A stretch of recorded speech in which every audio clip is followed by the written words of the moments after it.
challenges will navigate, happen and become the best and elevate. Oh yeah, rising above, reaching for the sky, unlocking potential we won't deny. In the sweet spot, we'll be the way, transform the leaders, day by day.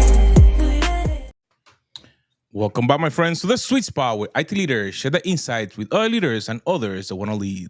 My name is Carlos Vargas, and as every week, I have my two co-hosts, Howard Holton and Paul Lewis. Hello, hello.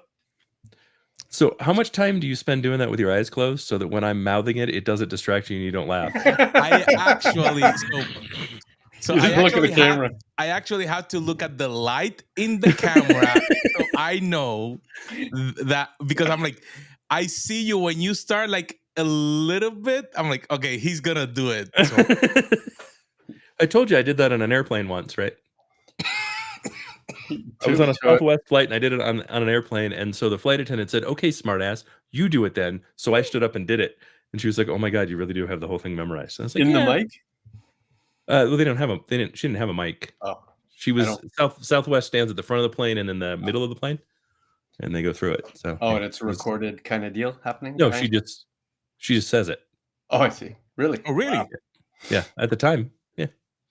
I don't fly Southwest to appreciate it. It's Air Canada has a video in front of you. Just watch the video. right. United is similarly designed. American. I do like that they say, please pay attention to this because even if you're a frequent flyer, all airplanes are different, but the video is exactly the motherfucking same. Right. You don't think they insert a Nope. airplane Not specific? once, not even once, not even one damn time. It's a cutscene. That's why it annoys me. Like if they did that, okay, cool. Like I'll give it to you. At least there's something different there. But no, it's been exactly the same every time I've flown. The plane look the same. The steward is the same. How many different planes could Southwest actually have? Well, this is, I mean, Southwest, United, pick. They can only have 4 or 5 different airframes. Right. That being said, like if you take the 767, right? Yep. Very common airframe, they'll have 40, 50 different layouts of the plane. You can custom order the plane to lay out however you want. So theoretically, I guess United could have 15 or 16 different configurations that they use. Right. Maybe 40 configurations across all the different airframes. So they could, in fact, have a few different options. And since we live in a digital world, they could also have it, have some system that's specific as part of the configuration that based on the plane that you're at and its configuration, it plays the correct video. Right. But they don't do that. No. Live. They just insult your intelligence. So let me ask you a question. When we go to learn or to interact with other people at conferences, the whole idea is that you're listening to a story. So you can try to get the meaning or whatever the speaker is trying to communicate. But sometimes some people are just focused on the wrong things. Some people are more interested in the colors of the presentation instead of what they're gonna share. What do you think about that? I really try to be present when I'm in a session, especially a keynote. In fact, for the most part, I only attend the keynotes. But in addition, I may also attend some of the the special sessions. I really honestly try to pay attention. I really honestly try to focus on the content being spewed at me so that I can bring it into my noggin, appreciate its value, apply it into my world or to my customer's world or to my partner's world. But it's not as easy as it sounds because I find myself being slightly judgy, not on the screen imagery, because for the most part, that's usually pretty professionally produced, but on the presenter and or the content the presenter is presenting. And especially recently, I'm finding myself being distracted by either the style or the speech pattern or the lack of movement. You mean the fact that they're bad at their job? Yeah, right.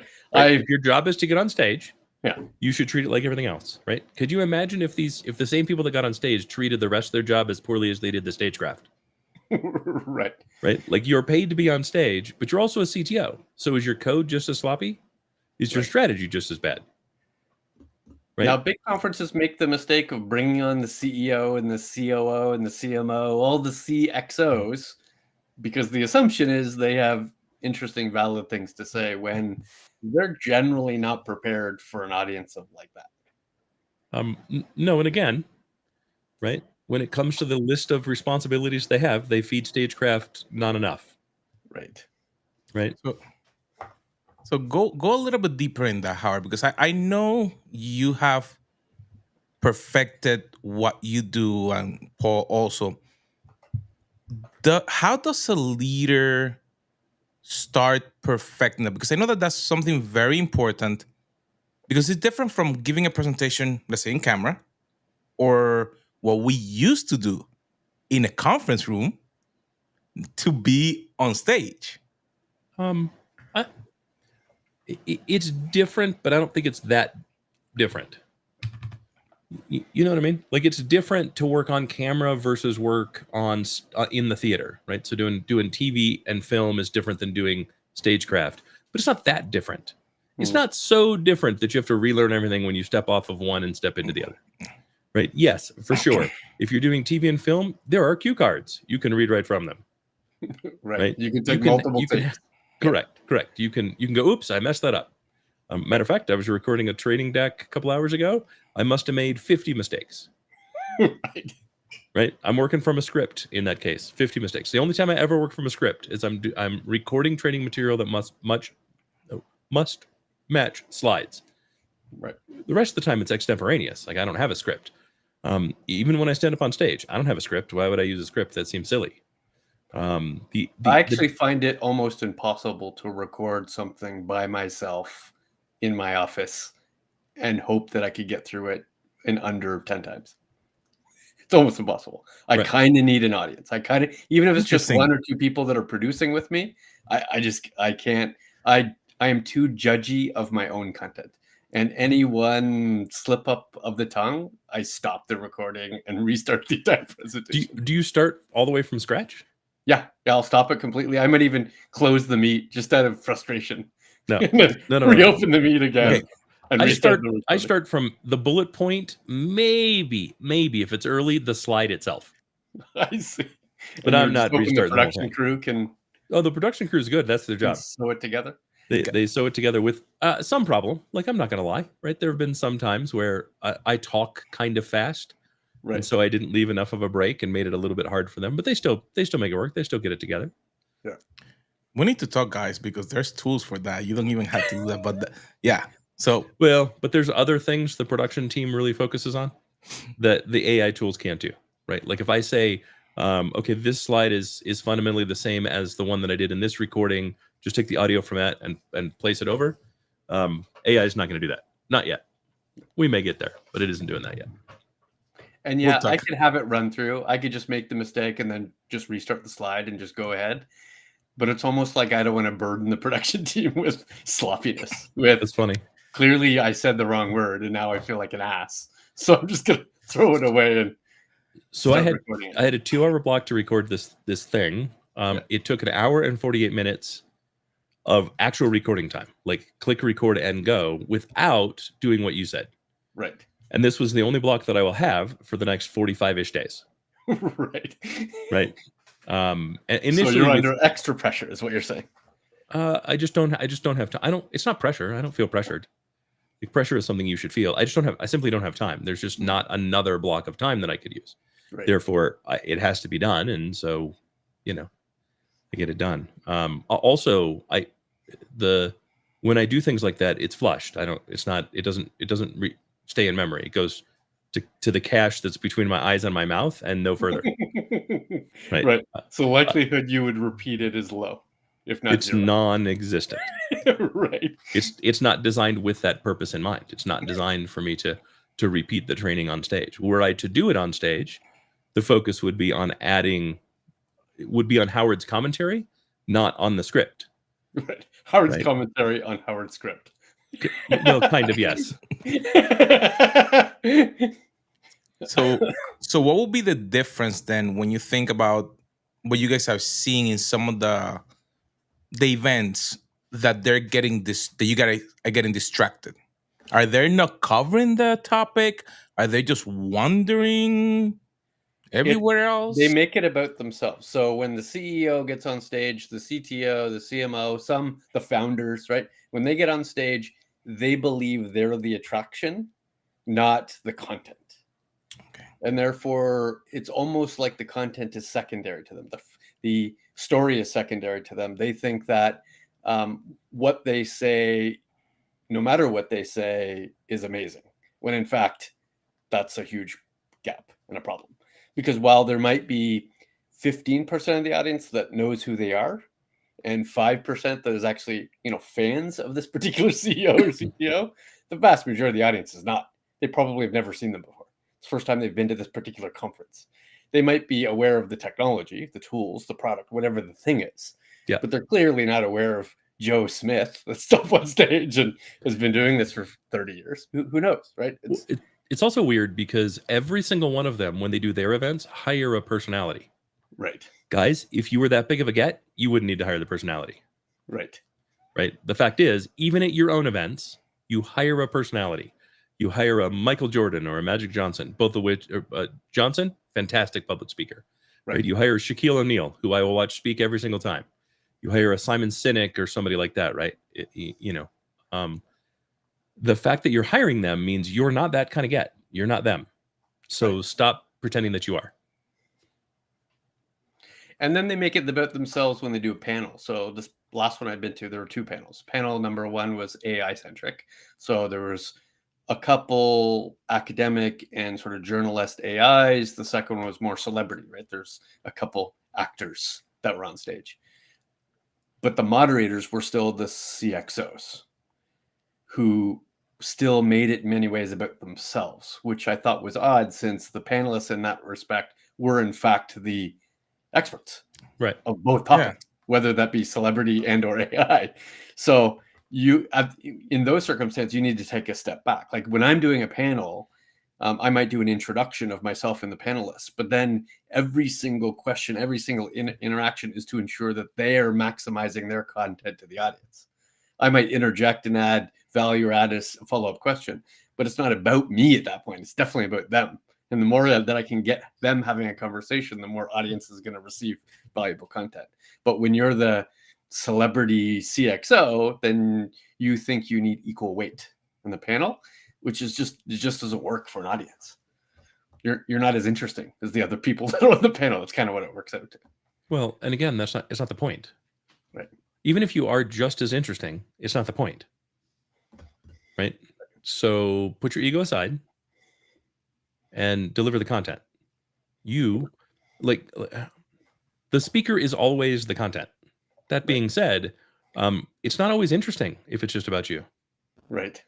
Right? It's not interesting. It's not engaging. I know you think you're the most wonderful man in the world, but you're not the most interesting man in the world. That guy works for Dos Equis. That's a good one. That's a good one. Plus the audience aren't your sycophants, right? Right. For the most part, the audience has no idea who you are. They're not the 12 people who report to you, right? They're not your top 100 people in your organization. You're going to receive regular feedback, not abnormal feedback based on the sort of sycophant criteria. So then the question that I have is, if they are doing it about themselves, is it that they were trying to present that they know about the technology, or that them as person is more important than what their company is sharing or whatever else that they were communicating? I think it's more the second one than the first one. I think there's a little bit of I'm an expert, which is totally valid and wouldn't be the problem. Right? The problem is they let their own ego get in the way. Right? And they feel that they're more interesting than whatever the messages they could be driving, and they never drive the message. Right. Right? Like you can be super interesting, you can talk about yourself, but you also have to bring value. And they forget that the fact that you're on stage is not intrinsic value. Right. Right? And so they end up effectively spending an hour wasting my time. I'm going to guess Paul feels the same way because that's how I feel at the end of it, right? Okay, cool. I could have done something else. I'm triple booked. So I took time out of my schedule to watch this thing, and you've wasted it. And now I'm upset. And now actually you've gone down in my mind because you gave me nothing actionable. You gave me nothing insightful. You didn't give me a best practice. You didn't give me a takeaway other than you just wasted an hour of my time. Not the takeaway you probably want. And you didn't maximize the content of the panel. Like my only expectation of a moderator, regardless of who it is, but especially I guess of a CXO, is that they ask interesting questions. That's my expectation, right? Not superficial questions, because those will always be asked and answered just based on the normal panel, right? Sure. But I need you to ask really interesting second and third questions. The double click. You heard something interesting. I need you in real time saying, tell me more about that one specific thing you just said, because that triggered an emotion to me. And I think it triggered the emotion on half of the audience. So tell me more about that thing. Because that you as an audience member do exactly that, right? Correct. You hear a 3-minute answer and you're thinking, wow, there was one sentence in there that I really wanted to know more about. You got to be able to hear it and ask it. That's my expectation of a moderator versus I have a list of 20 questions and I have to get through that list of 20 questions in the 44 minutes I have in front of me. That's torturous. 5 questions. You only get 5 questions. What are people thinking? You get 5, not 20. And I would also say the reframe, right? Sometimes the panelist isn't good at giving you a direct answer to the question that's useful to the audience. So as a moderator, you also need to be able to reframe. Right. Hey, you said this. What I heard was this. Would you say that's correct? Did I capture the essence of what you were saying? Right. Or Right, push them to the actual answer. They didn't Right. actually answer the question. Right. Right. So re-ask it again. Yeah, but is it 7 or 8? Yeah, but is it yes or no? Yeah, but do you really think it's true? Right. Right. Really push them, because there was a reason why I asked the question, because the audience wants to know that question, right? They want, or at Right. least you're representing the audience in that world. Right. So we have mentioned something before, and we use the term echo chamber. But if we're seeing this in several conferences, could it be that they're getting coached to do that? Because I'm like, when someone doesn't know what to Absolutely. do, okay, so we think that they may be getting coached. Is where is that coming from? Because do we see that in TV? Do we see that somewhere else? That they're copying it? No, they're literally being coached by people who shouldn't be doing that job either. Right? I think TV does it well, right? When you go into an interview with one of the late night hosts, you do a pre-interview. Let's talk about the 5 or 6 stories that you might want to bring up. But that's where it ends. You don't now get a series of specific questions that they plan on asking and answering. All we're prepared with now is a list of 3, 4, 5 stories to which the host is now going to ask questions based on, and then you can answer or not answer however you wish. And that's the interesting part. But we don't do that. We prepare a list of 20. We give a list of 20. People in their minds now prepare a list of 20 answers. And that becomes a rote panel at that point, which is... That's boring. Yeah, it's insufferable. Terrible. It's insufferable. It's terrible. I hate panels just for that reason. It's way too prepared. It's like when somebody asks me, can you tell me, do you use a teleprompter? I can use a teleprompter. Like, you're reading the whole thing and you're like, look like a robot. Right. Again, Right. the only time I can use a script is when I'm doing specific training material. A script is one thing. But that's what a teleprompter is a Yeah, script. but- And I can't use a teleprompter for the same reason. I like a script, but I don't have it like it's reading every second. I have it in front of me, and I'm trying to be myself as I can do the exact same thing 5 times and it will look completely different. There was a lot of special sessions that was clearly on stage and clearly recorded. There was teleprompter, because you could tell how they were speaking. It was teleprompter. I'm guessing the marketing team put them in that position because it was recorded and they wanted to reuse those assets, and therefore it needed to be closer to perfect than not perfect. But it felt robotic. Sure. It It's also didn't- not. there was- It's also far from perfect because Yeah. it feels robotic. It feels scripted. It lacks, anything that's close to genuine. Right. It's a two-part problem, and I think it's on both sides of the fence, right? I think on one side, I don't think people spend enough time developing that piece of their skill set, as it were, right? Which, by the way, apparently there's this thing called a speaker's agent. I got to find one. Let's all do it. Let's all sign up. Yep. And then on the other side, the people for corporate production also have no idea what they're doing. Right. And I don't mean the AV guys that you hire. I mean the people that, for instance, prepare the stuff that goes on the teleprompter. Right. Right. And you can always tell because they've not looked at, does the teleprompter deliver the words in the way that you would actually say them? Right. Or is it just I can get 23 characters across and 5 lines down, so that's what you get. And Right. it's much more the second one. It'll speed it up or slow it down depending on how you're comfortable. Right. Which never helps with pacing, which never helps with tone. No. Right. There are words that need to be connected that follow each other, that have the same space as words that follow each other that don't need to be connected. And yet when they're on a separate line, I have to typewriter. I have to move my eyes this way and then down and back.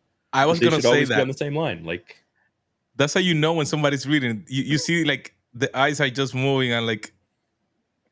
well, you don't even need to see the eyes. You can absolutely hear it in their tone. Right. That too. So Right. we developed this tool for maximizing business continuity, right? Because you now know I went to a separate line. That's right. You know those things were supposed to be connected and they're not. Right. Versus, you know what I mean?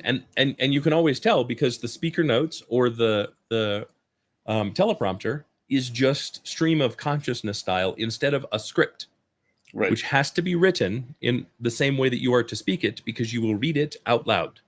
Right. And maybe I buy that for main stage. Maybe. I don't buy that for sessions. I just can't do it. Even if it's recorded. I'd rather see a flawed recording than a perfect robotic performance. Oh no, I agree. I don't even like it for main stage. Right? Well, like it's more control. Timing wise, more control. Nah. Maybe. I'm not saying all the time, but maybe. If it give me a clock, I'll nail the clock. session, No, give me the clock and I'll nail the clock. It's not a problem. Right. I'm good at that now. I'm not. This isn't 5 years ago. and maybe at 45-minute windows, that's fine. But if you're doing, 5-minute sections, 2.5 to 5 minute sections, and you're getting different people on stage, it's a way more produced, right? Way more timing becomes more relevant. Sure. But there are ways to deal with that too, right? Give me a 45-minute clock and give me 90 seconds per slide. I'll still nail it. It's about being professional and it's about investing your time to understand how to do that. Right. And so, sure, I get 90 seconds per slide. I'm going to use 75 to 105, but it will all average out to 90. Right. Because it's just words come out at a certain pace. Like you can't guarantee every slide is going to be exactly 90 seconds. That's ridiculous. Right. But it's really easy to manage if you simply, again, invest in that skill set. You don't have a problem with it. I don't have a problem with it. Carlos doesn't have a problem with it. But we invest in that skill set because we've determined that that is an important thing to do. And too many people who are invited on stage have no clue that that's a skill set they should invest in. So if you're moderating a panel, how do you prepare your panelists as a general rule? Depends. I'm doing a panel next week. I'm not preparing them at all. You're just going to surprise them with the questions. Yes. In fairness, I have no idea what the panel's on. I'm asked to do a panel, and so I'm going to do a panel. But do they give you a topic at least? I don't think so. I think the topic is something like AI. What do you think?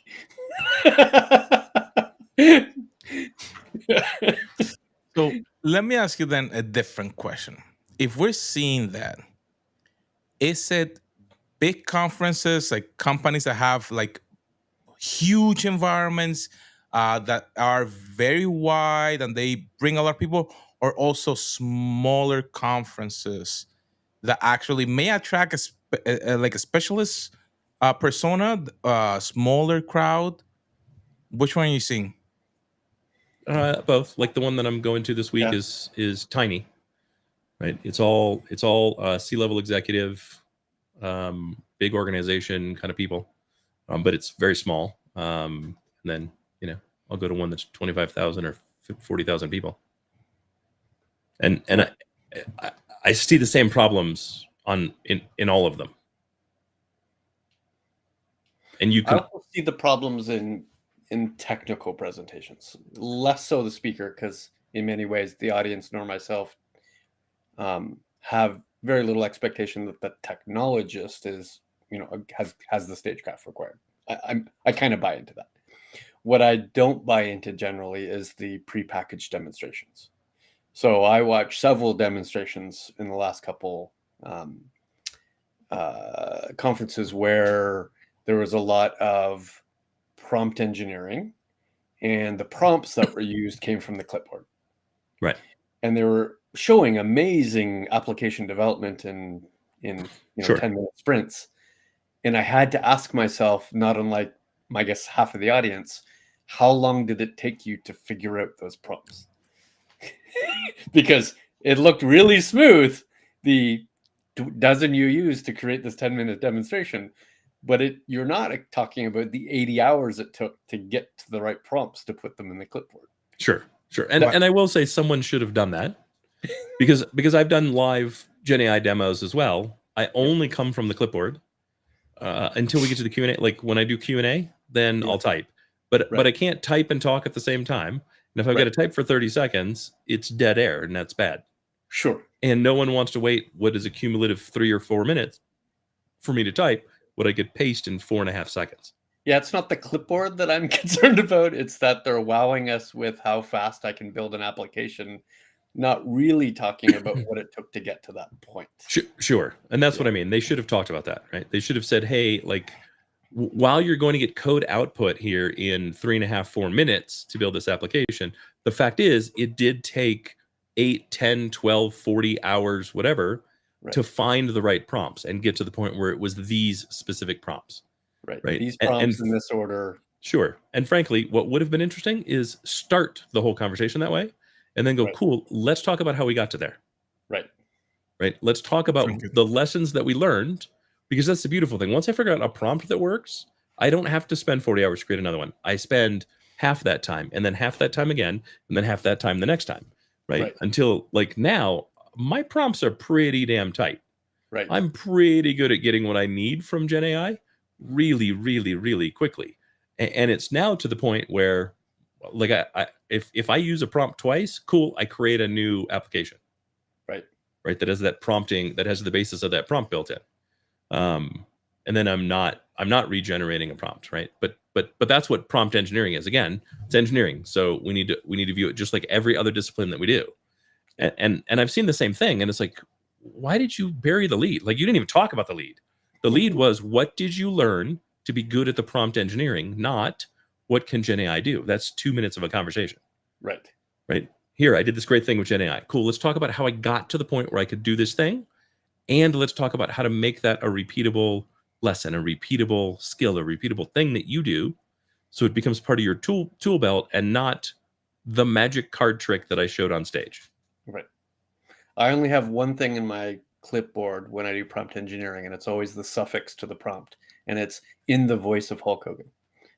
I love in the voice of Hulk Hogan. That's brilliant. That's my favorite response.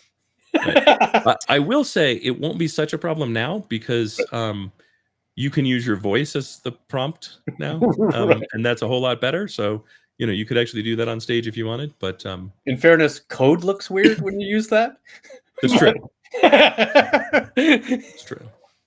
So, what can we do to help the audience to start getting ready?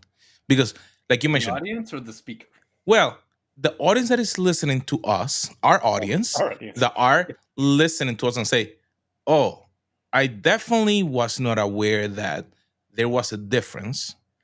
How can I start getting better so I don't be one of those that when I get on stage, I bore people to death or I go in a tangent that at the end of the day, it doesn't connect with people? What do you think that the audience could do? So I think I want to preface by saying I am firmly convinced that stagecraft is one of those valuable skills you can have today. Mhm. If you're already a good technologist, adding stagecraft makes you exceptionally more valuable. Right. Lots of people can work with the tools that we work with every day. Lots of people can. Millions of people can. Right. Being able to work with the tools doesn't make you special. Millions of people can get on stage and talk about stuff. Being able to talk about stuff alone doesn't make you valuable. Mhm. But if you combine those two things, there's probably 150 to 500 people in the country, in the world, that can do that really well.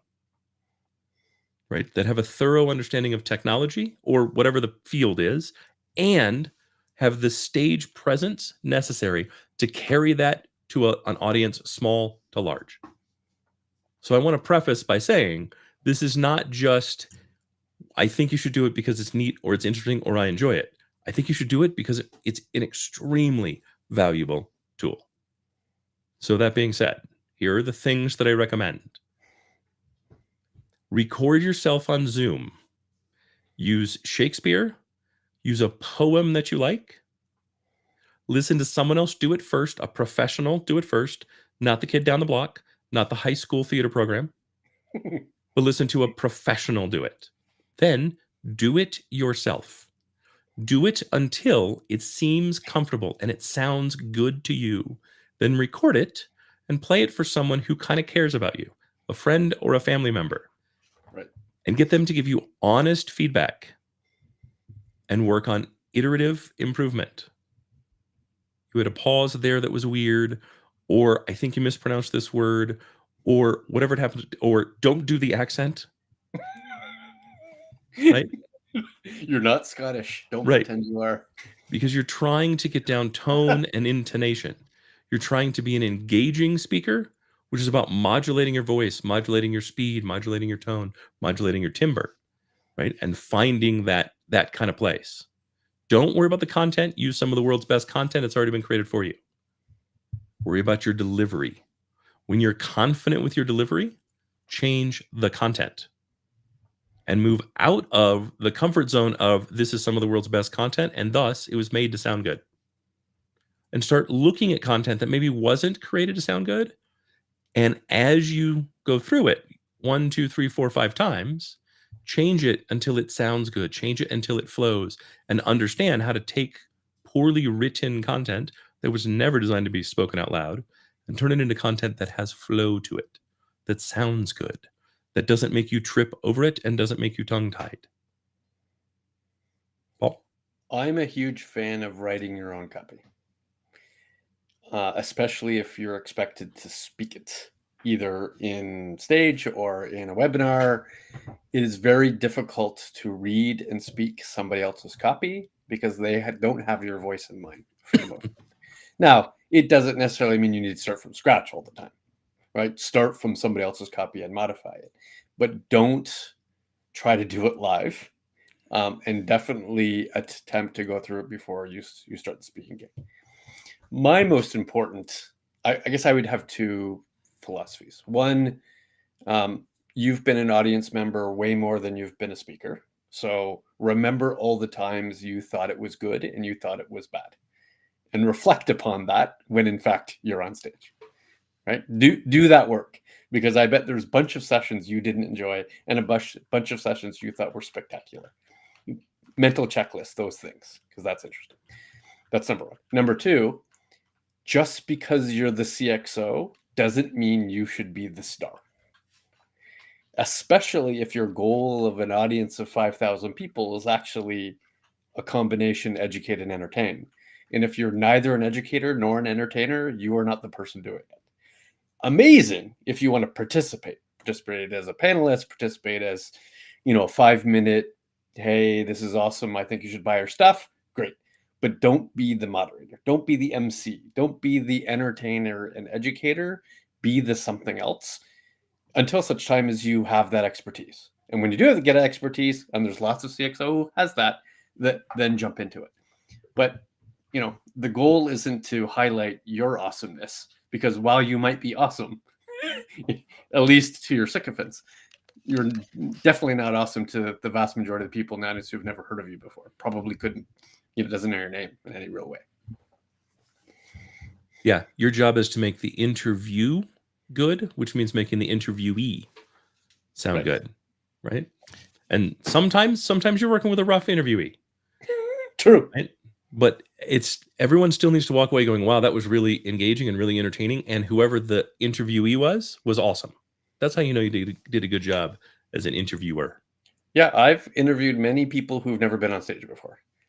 The first thing I tell them is, I will never ask you a question I know you don't already have the answer to. So no need to be nervous. I know you can answer everything I ever ask you. But the less frequent they were on stage, the more likely it becomes a conversation versus an interview. I will take 75% of the conversation if, in fact, that's necessary to move the topic along. For sure. But Which means you as the moderator / interviewer have to be prepared to moderate your content accordingly. Correct. But you feed the person that you're feeding the panelist, you're feeding the interviewee as much content as they need to be successful in delivering their responses.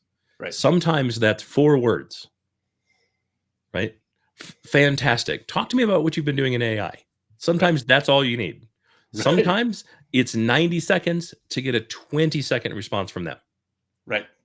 But you took 90 seconds to make sure they give you a really good 20 seconds, not to give them 20 seconds to hand you back the mic. They are still the value and the content, and you are there to help pull the value out, not provide the value. And sometimes that's the pre-warning to them. I'll say, listen, I know sometimes you need time to think.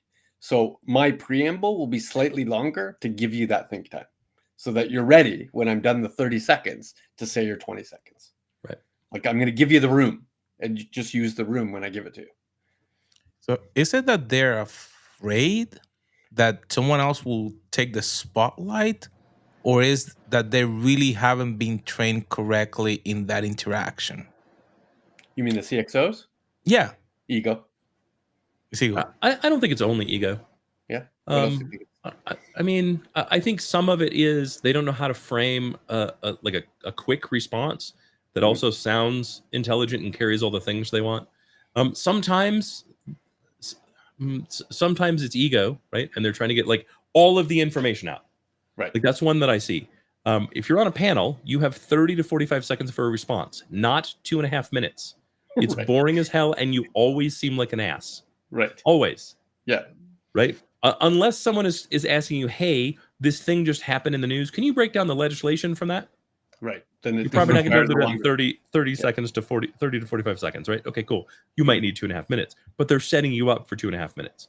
99% of the time, 30 to 45 seconds, right? You look like an ass when you give a 5-point response that covers everything that everyone could possibly say, and then you turn to the other panelists and go, well, you're next. Right? Also, I promise you don't look that smart. You just look like an ass. The worst thing that can happen is if the second or third panelist says, well, I don't have much more to add to that. Correct. That's torture. That's torture. Correct. Well, I mean, there are times. So that happens for one of two reasons. One, the question was too narrow. Right. Right. And I've had that happen where I've given a 20-second response and the next person goes, well, I don't really have anything to add to what Howard said. I And agree. you with just that. go, well, shit. Like that doesn't help me either, right? As a panelist, I want to learn.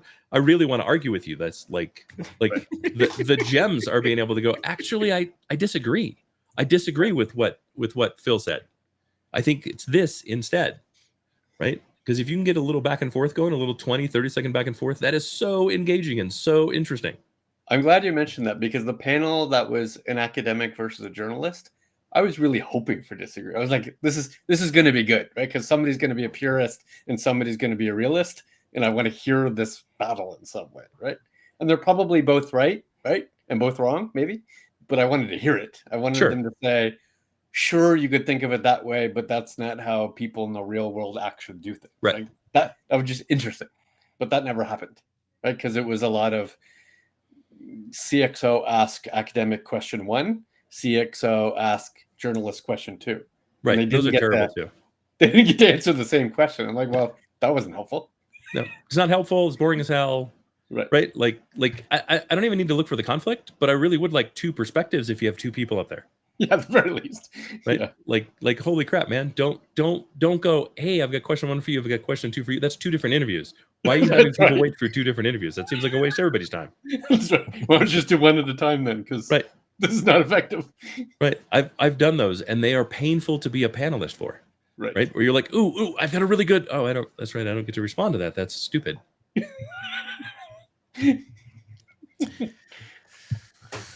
Well, I think that reflecting on that for the audience, if you're actually in a panel, make sure that you add value. If you're the CXO, you're not the shiny object that everybody's looking for.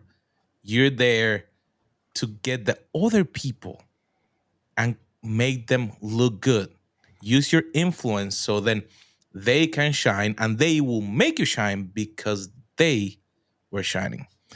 My friends, thank you for joining to the session. Make sure that you share, you subscribe, and we'll see you on our next episode.